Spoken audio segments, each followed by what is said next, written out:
Now for the show that's truly too hot to handle. It's the Melting Pat, and it starts right now.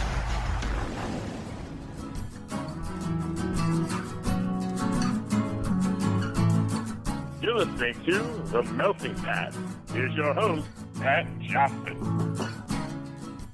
Well, thank you, Jerome. Hello, my friends. Welcome to the show, The Melting Pat. How are you? My name is Pat. Good to have you here. Back in the day, I hosted 4 radio shows: sports, wrestling, music. I did it out of order. And general chatter / pop culture. So most of the time with this show, we go all over the map. But today, because we are in December, we're in holiday mode. So I'm going to be recapping and not editing a thing because I'm working in my office, so I won't have time. Recapping season 3, episode 16, I believe, of Family Guy, a freaking sweet Family Guy Christmas. I don't know the season or episode number because I have it on DVD because I bought it at FYE. It was at the counter. It said, $5 with any purchase, and I was already buying stuff. And it's a Family Guy episode and an American Dad Christmas episode. So I just bought it because it was $5, and that's how they got me. Now that I think about it, FYE did that to me a lot.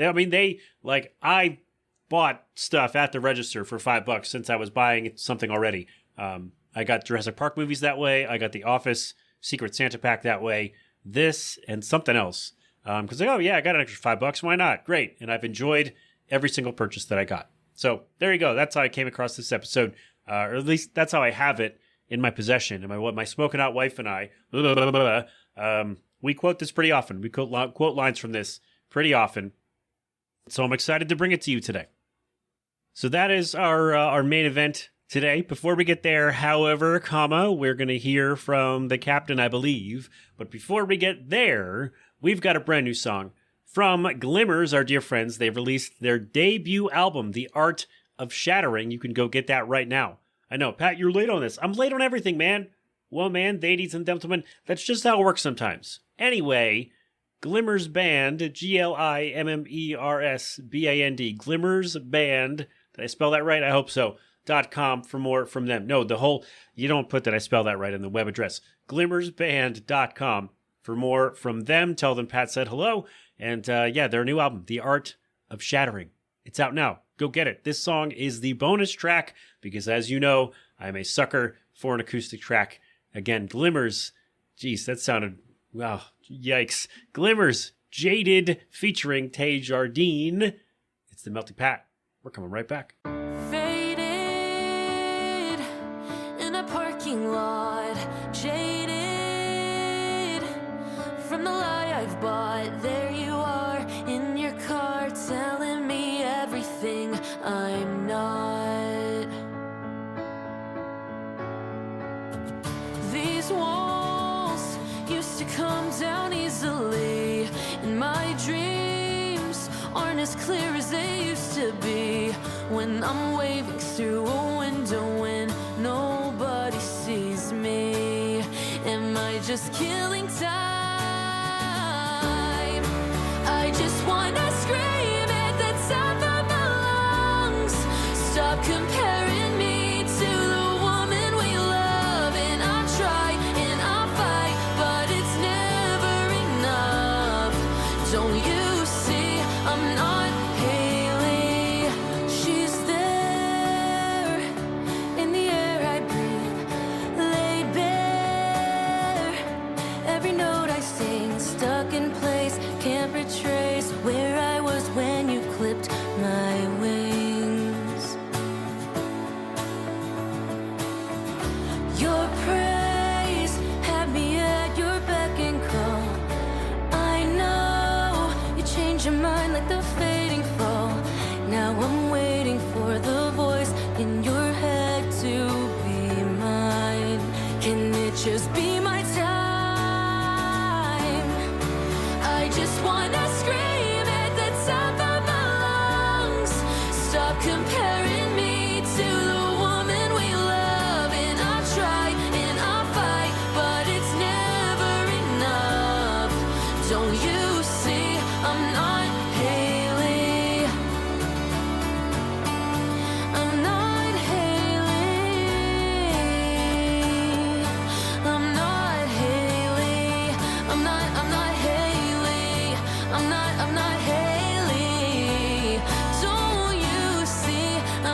Don't you see I'm not Haley?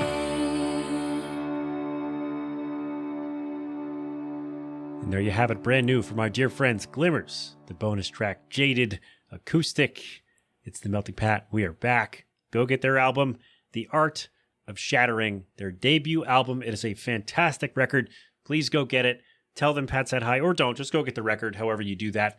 Stream it, buy it. Go. I was going to say go. Never mind. Anyway, glimmersband.com for more from them. Then when you go find them on socials and whatever, then tell them you heard about them from me. But for sure, or, do whatever you want to do. But thank you to Glimmers. Congratulations on the record. It is fantastic. And Pat, maybe you should have picked a different one. Well, it turns out I've already played 2 or 3 of the songs that are on that record, and I will for sure be coming back to this as we go forward, because that record it's so good. And I'm a sucker for an acoustic track. What can I say? That's like the music that I make is all acoustic. So I am a sucker for playing those on the show. So if anybody's got some acoustic songs you'd like me to play, let me know. Let me know. And Glimmers, if you want to do acoustic versions of more of those and send them over, please do. Should we have Glimmers on the show? All right. So last week, or no, 2 weeks ago, whenever it was, we talked about getting Honey Revenge on the show, because we always think about it when we play the song. And now we're doing it again with Glimmers. So Glimmers, if you listen, come on the show. Let's have a conversation. Let's have some fun, right? Yes? No?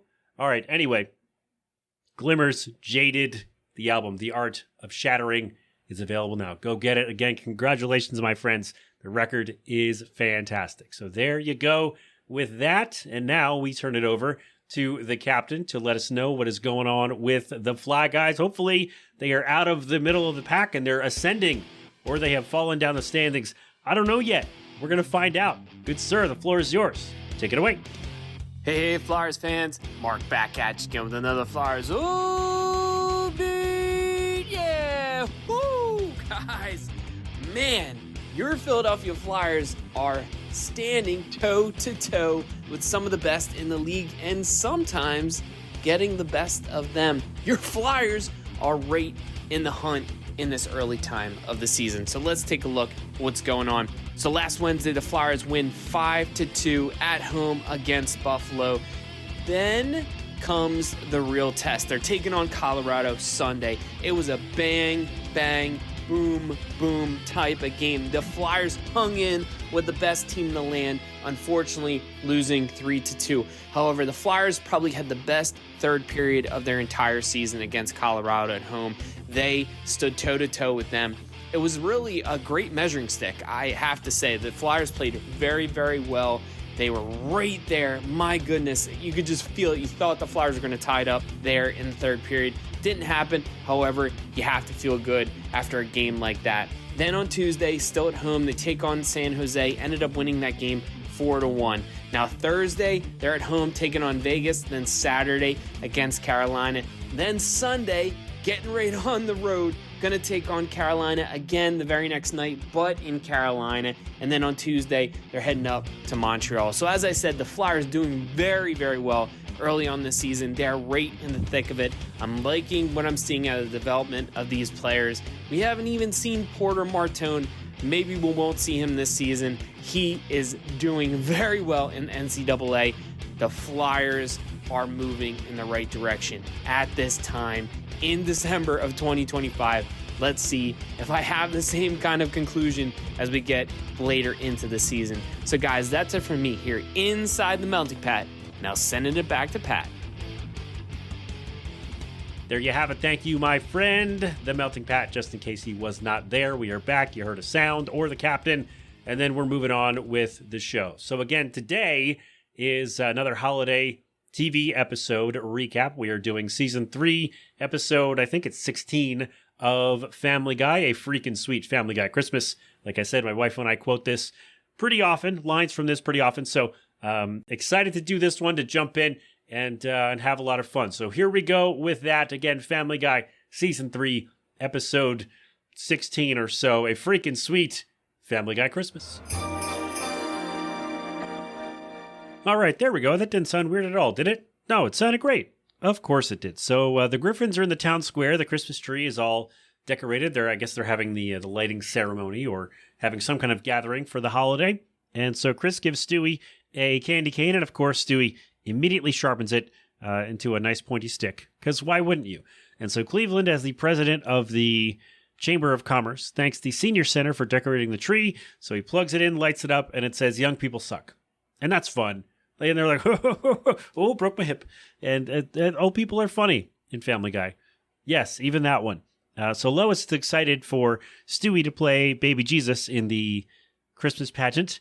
And he says he doesn't care. And he stabs her several times with his new pointy stick. And then Lois waxes poetic about how wonderful Christmas is and how magical the season can be. And of course, right on cue, Peter, drunk off his ass, crashes into the manger, and he's singing 7 maids of milk and 6 maids of milk and 5 maids of... And then a reindeer decoration falls on his head. And of course, yeah, he's like, "Hey, I'm on vacation." And of course, he's drunk already. So, because why wouldn't you be? Why? Look, if I had a week off, I'd probably get drunk. Yeah? Should I do that? I do have a week off coming up at the end of the month. So we'll see. We shall see. I'll let you know. I'll keep you posted. Patrons might get a special Drunk Pat cast. How's that? No? All right. Anyway, at home, Brian puts on his holiday sweater that Lois made for him, and he hates it. And because it's a sweater, and Brian doesn't care for sweaters, I guess. Well, no. Lois says, "Don we now our gay apparel." And Brian puts it on and mutters, "It doesn't get much gayer than this." So clearly does not like the sweater. And Lois tells Peter, "Hey, it's December 23rd, and you haven't gotten us a tree. What the hell are you doing? Why didn't you get a tree before the..." I don't know. Well, Peter's a procrastinator and doesn't want to do it. So there you go. And he's like, "Hey, Brian, tape they're watching a holiday thing on TV. Hey, Brian, tape this for me." And he's like, "Ooh, sorry, the VCR hasn't worked since you tried to tape Monday Night Football." And then we get a cutaway to FBI agents kicking down his door because Peter hit record on the VCR, and he did not have express written consent of the NFL and ABC. He only had ABC, so they shot up his VCR. Of course. So Peter runs out on a commercial break across the street to cut down a tree. Awfully convenient. There's an evergreen right across the street from the house. And so he's like, "All right, yeah, happy holidays, shut the hell up." And so Meg asks, or no, while Peter's doing that, Meg's like, "Hey, Mom, I thought of something to add to my Christmas list. And it's a pair of barrettes. No, not costume, real. You might want to write that down." And Lois is like, "Oh, Santa did all of his shopping already before the rush. I think you're going to be happy." Again, it's December 23rd. Right? I feel like your list has to be in, if you do this sort of thing, your list has to be in by like, I don't know, the 19th or 20th, right? To make sure everything gets taken care of. Maybe even earlier. I don't know. But I feel like the 23rd is after the cutoff, right? Let me know. Maybe I'm wrong. Maybe I'm wrong about this. Maybe somebody can tell me. Maybe like, no, I'll go out on the 23rd. Like, that's great. If you do that, that's great. But I feel like if you go to the mall or wherever when you don't have to, then that sucks for you. And I would not wish that on anyone. As someone who worked at the mall for 4 Christmas seasons, I do not wish that on you. Because the people who are coming on the 23rd and between the 21st and the 24th, who are coming in like for the first time, are not the best people to shop with or to be around. So be careful out there, I guess, is what I'm trying to say. So Peter brings in the tree. Yeah, Merry Christmas to all, and to all, shut the hell up. Because Peter just wants to sit down, enjoy his time off, and drink beer and watch TV. So he tries to sit back down, and Lois says, no, we're due at Joe and Bonnie's for eggnog. And then they have this exchange as Peter tries to get out of going. Lois, can't we tell him that your mother died? Peter, I'm not gonna lie about something like that. All right, I'll kill your mother. God, when did Christmas become so complicated? Because why not? Lois presented a problem.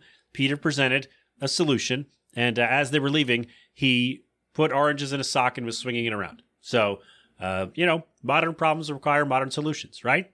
Yeah? No? All right. Peter does not care about being there. He just wants to watch TV. And Joe is very testy because he had his accident at Christmas time. So he's uncomfortable. He's upset at the gingerbread men that have legs. And he's like, oh, look, except for the one with no legs. And he's very, very upset. He's in a wheelchair. It happened at Christmas time, and it brings up a lot of rough memories for him. So, I'm with him on that one. I'm not in a wheelchair, but I understand how that could be how the holidays can be tough. They can be tough for everybody. They really can. So just then, Cleveland and Quagmire come by, ready to go out and get drunk. Now, here's my question. Well, two questions, I guess. Now, I know that Peter and Joe live next door, but it didn't seem like, from the way they were, the direction they were coming from, Cleveland and Quagmire, it didn't seem like they went to Peter's first. Like, they went right to Joe's house. So, did they know that Peter would be at Joe's? Were they invited? Were they not invited? Did they find out? Did Peter let them know, like, hey, I got to go over to Joe's. Can you come rescue me? That's probably more likely, is that he called them or whatever and said, can you come rescue me from Joe's house? Because I don't want to be here and do this. I want to go drink with you guys. And so I guess that's what happened. And so Lois convinces Peter to bring Joe along for the reindeer games. And Peter doesn't want to do it. And he has to be designated driver also. So not only did he have to go sit through a holiday thing he didn't want to go to, not only does he have to invite someone who he didn't really want to invite because they don't know him yet, or they're not like friends yet, but now he can't get drunk because he has to drive. And Joe is very serious about not drunk driving because, well, the funniest thing though is Joe's like, oh, somebody has to be designated driver, and I've already had 4 eggnogs, so it's you. Was there ever going to be a consideration that Joe would drive Peter's car? Like, was that ever a thought to anybody? So Joe is very serious about no drunk driving. And I love when Joe goes from fun to serious and then right back to fun just in an instant. It's very fun. It's very funny to me when they do that. So we're back at the Griffins. Meg and Chris are decorating the tree. Lois is ready to put Stewie to bed, and because he's playing Jesus in the morning at the pageant. So the pageant is on Christmas Eve. That's where we are, because we're on the 23rd. And so in the morning, Stewie plays Jesus in the pageant. So is it the morning though? Like, all right, this timeline doesn't make sense. But anyway, she's like, all right, man, you got to go to bed. You got a big day tomorrow, baby Jesus. And he hits her with this line. And I love it because early Stewie was hilarious. Trust me, woman, if I could walk on water, I would stroll you out to the middle of a lake and hold your head under until the bubbles stopped. So Lois explains, like, hey, man, you got to behave because Santa's watching.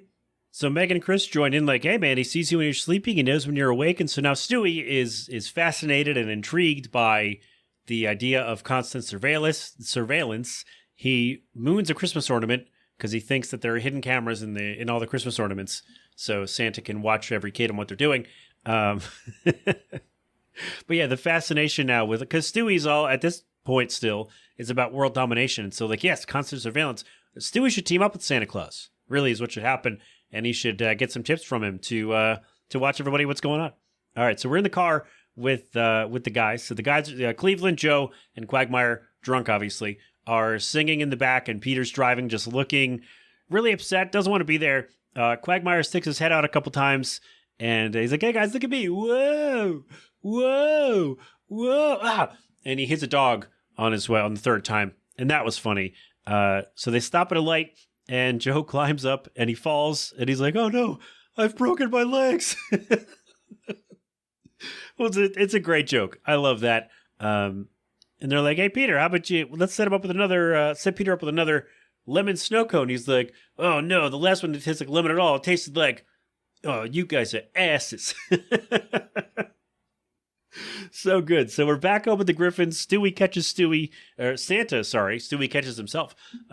Well, he will. Santa catches Stewie sneaking at the tree, and then he captures him to make Stewie build toys with the elves. Turns out it was a nightmare, so Stewie did catch himself in a way. And Stewie loses. He's like, no, it's fine. Everything's fine. And then he's like, oh, show yourself. Where are you? He tears up his bed, tears off Rupert's head, and Lois tells him to go to sleep. And then they have one of our favorite exchanges in the show. Dewey, go to sleep. This doesn't involve you, Lois. I don't want to have to come in there. I don't want to have to come in there. It's so good. Just like, oh, I don't want to have to come in there. It's just so, there's the way he says it. It was just so great. I love it. So Peter comes in at breakfast the next day. So it's Christmas Eve, right? For following the timeline, right? So he comes in, he's unamused. He didn't get drunk. He's like, I don't have a hangover. So Lois says, hey, make sure you take the presents from the car.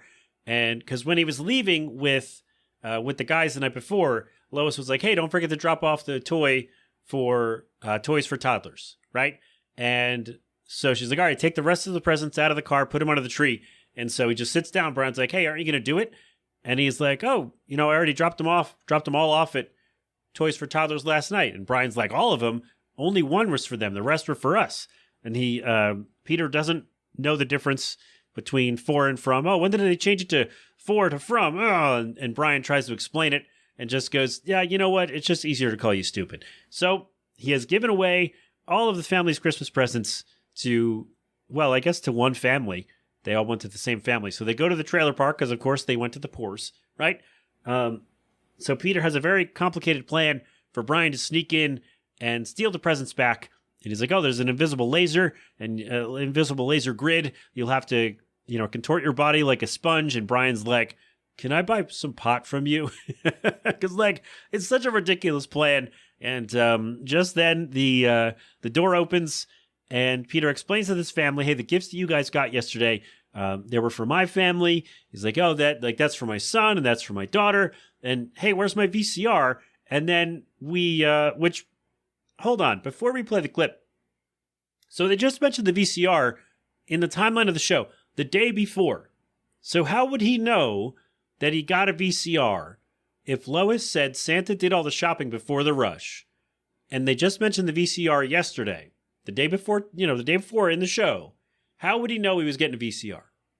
That's my question. How long ago was the Monday Night Football thing where the VCR got shot up? Maybe Lois already knew and planned it because men don't plan things and women are great at it. So maybe that was it, right? I don't know. Anyway, Peter asks about his VCR and then we get this. Dang it, Buck. It's my turn to use the sex box. It's my sex box, and her name is Sony. And my brother Bill and I quote that pretty often. And her name is Sony. And so Lois, of course, is on the one hand frustrated that the shopping has to be done again on Christmas Eve, no less. But she's like, hey, you brought something to a family in need, and that's good. That's the spirit of Christmas. But now we got to go to the mall on Christmas Eve. Peter doesn't want to go, of course, because he wants to watch Kiss Save Santa to the Kiss Copter. But first, to the mall on Christmas Eve. And Brian is left in charge of taking the turkey out of the oven. Brian, my turkey's in the oven. Can you take it out at 3? He's like, got it. Great. So we're at the mall. Peter cannot find a place to park. He just says, oh, screw this, and parks on top of another car, which is very accurate behavior for someone who's shopping at the mall on Christmas Eve. So Lois says, all right, we'll each take half the list to save time. Meg and Chris take Stewie to see Santa. Stewie's like, oh, out in the open with no bulletproof glass. Oh, my goodness. And he turns to Meg and says, change me. I've soaked through my ski pants and I won't face him wet. So at home, Brian throws a log on the fire and he watches Bob Hope's Christmas with the Troops. And he looks absolutely thrilled. So we're back at the mall. Peter stops by a TV store window to watch Kiss Save Santa. And everyone knows the pterodactyl can't stand the screech of a guitar. Everyone knows this, right? And so Santa is hanging perilously from a tree when it shuts off. And we get this clip, which Jill and I quote all the time. Hey, I was watching that. Hey! It'll be on next Christmas. Well, who the hell knows when that's going to be? I mean, it's a good point. Who the hell knows when that's going to be, right? You don't know. So we're back at the Griffins and the oven dings. Brian heads to the kitchen. And as he leaves, an ember from the fireplace somehow jumps onto the rug, like out of the fireplace into the rug. And I know that's like the plot point of the next few scenes here. But I'm like, how did that? Because he walks away and just out of nowhere, this little ember just like sparks out and onto the rug. How often does this happen to the Griffins? That's what I want to know. So he's looking for an oven mitt to get the turkey out. And then the smoke alarm goes off. The living room is on fire. He's like, oh my goodness. So he grabs a fire extinguisher. It's a joke one. And the flames get comically larger. So he finds a real one. He sprays it, spraying all around the room, covering the room in the stuff. So we're back at the mall. Stewie is on Santa's lap. He asks for plutonium. And Santa's like, oh, well, have you been a good boy? And Stewie starts in on a philosophical debate of, oh, can any of us really be good? Can our choices be? And Santa's like, all right, man, wrap it up. And Stewie agrees. All right, if plutonium is the reward, I shall be nice. And then takes the creepiest picture with Santa Claus. So Peter finds at a different spot in the mall, Peter finds the barrettes for Meg, but an old woman grabs them from his hand. What an asshole. What did we do it? Like, he had them in his hand, And it's like, all right, cool, makes barrettes. And this old lady comes up and just grabs them out of his hand. What are we doing? Why? And so he licks them, and he says, you still want him, you bony old blue hair? She twists his nipples and runs away. So he gives chase, and so it keeps cutting from her running ahead of him and then him lagging behind. And every time it cuts back to Peter, he's knocking someone over. Like he's pushing over another shopper, which was very funny. And so they're on the escalator. He's a few stairs below her, but he doesn't run up. So they're both slowly going up the escalator. Like the escalator's just moving slowly, as escalators do. And Peter's just like shaking his fist, like, come on, come on. Like it didn't even occur to him to run up after her and try to take the barrettes. I don't know. Just didn't. Well, he's dumb. So there you go. So he gets to the top and he goes to the directory and it's like, you are here. And then it pans up and she is there. So he runs and they meet at the Age of Aquariums store. It's such a great bit. You are there. She is here. Oh, fantastic. So they go to the Age of Aquariums store. She throws fish food on him. He laughs. He's like, that's it? That's your ace in the hole? Fish food? And then fish jump out and attack him. And he didn't have a good time, which we'll learn in a second. So back at the Griffins, Brian again has covered the living room with the fire extinguisher spray. And then he remembers, oh man, the fire extinguisher's empty. The oven's on fire. So he runs out of the room and he falls and slips on the fire extinguisher residue and slides into the TV stand and the TV crashes on top of him. So Brian, in trying to put out the fire in the living room, has just made a mess of now 2 rooms of the house. So not a great time to be Brian, I would say. Not a great time to be Brian at all. So back in the car, Peter is shaken up as he's explaining in this clip the incident with the fish. Oh, Lois, it was horrible. The fish were jumping all over my eyes and in my nose, and on the way out, I think one of them muttered something anti-Semitic. And Lois remarks, so Peter tells his harrowing tale, and Lois remarks, hey, there's the star on the town tree. We're following it home, just like the 3 wise men. And then we get this cutaway, and I first listened to this, and the whole clip is pretty long. So I think I cut it down, but the 3 wise men are talking about what they brought for the baby Jesus. Gold? I thought we agreed on a $5 limit here. Yeah, I just got him a crappy little bottle of myrrh. Hello, frankincense. You always do this. Okay. Look, we'll put everything together and put all our names on it. No! That's so cheap. I mean, this guy is No. So the family arrives home to see it in shambles. The living room is a mess. The kitchen is the turkey is ruined, I should say. Brian's paws are completely burned. The couch is destroyed. The TV's destroyed. Peter's like, oh, my couch, my TV, what did you do? And they argue about the joke fire extinguisher and all that.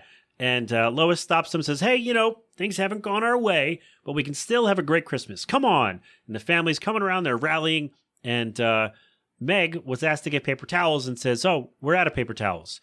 And Lois snaps. She's like, argh, throws the turkey, screams at everybody, rips down the decorations, throws the presents. He's like, yo, you think Christmas just happens? It falls out of the sky. It falls out of my holly jolly butt. And she's just completely off the deep end.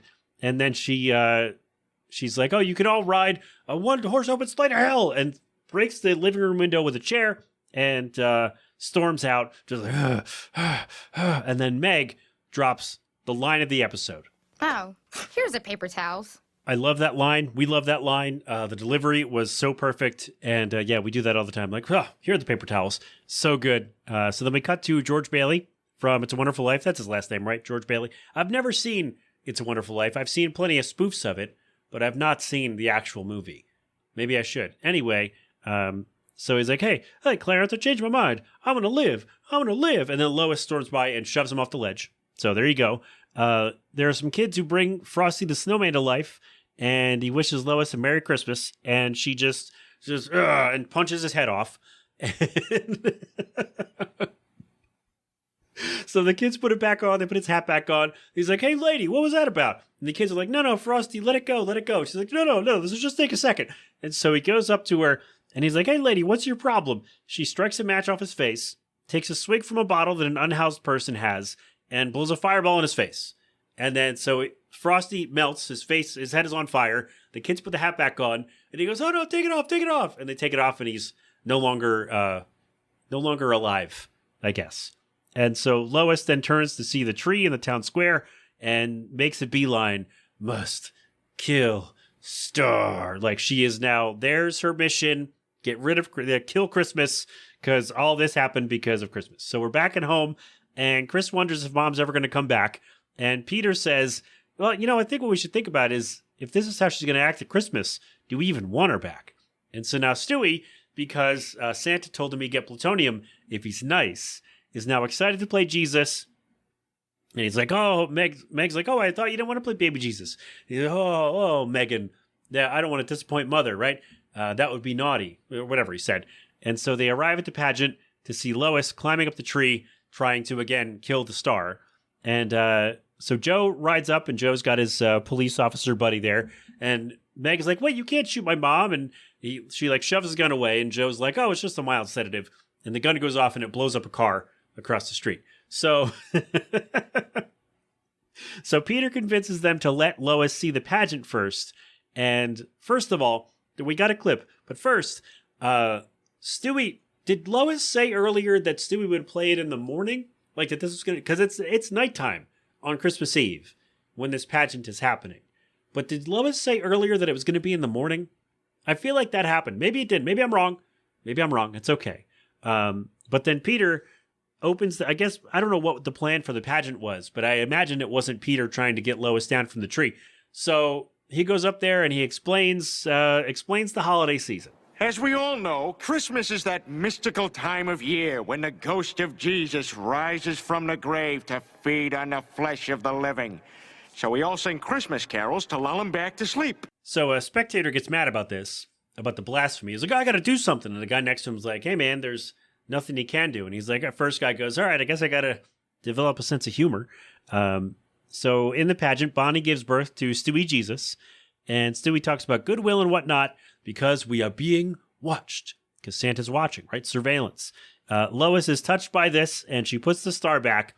But like right as that's happening, Peter looks at Joe and goes, she's not getting it. Take her down, boys. And then so they fire the tranquilizer. Lois falls asleep, and I assume just slides down the tree, right? Because like she didn't fall. That wouldn't have happened. Because, we would have seen that kind of sight gag. But I guess she fell, or she slid down the tree. Because now we're at home on Christmas. And Stewie opens up hungry hippos. And he's mad at Santa. He throws it. And Chris is like, hey, dude, you got another one.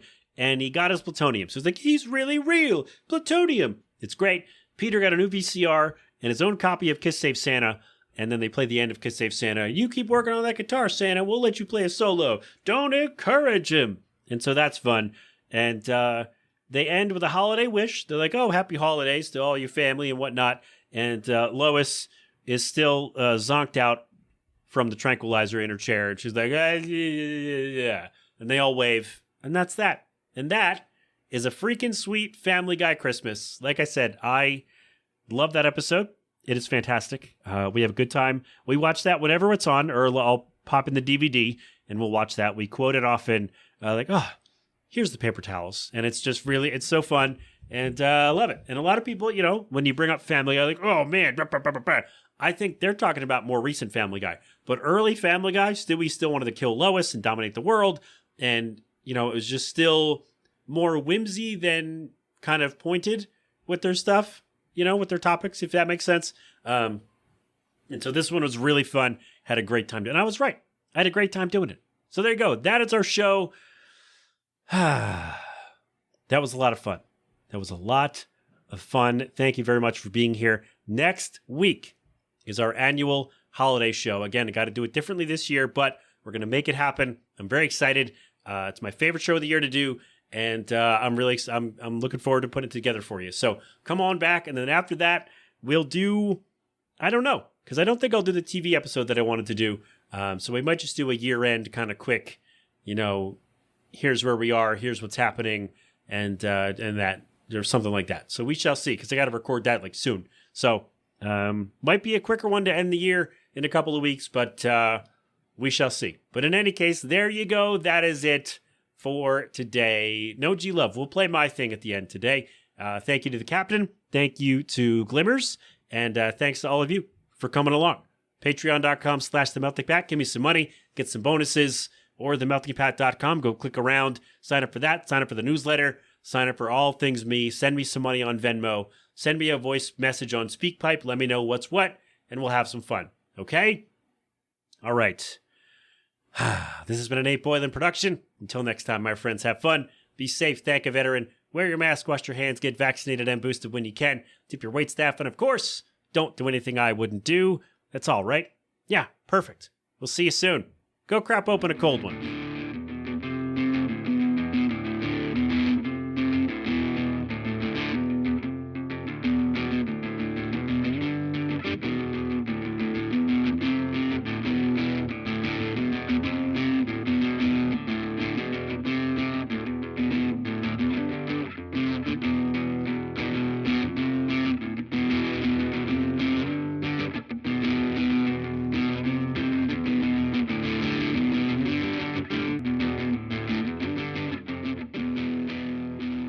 Jesus Christ. Hi, this is Ozma. Hey, clip.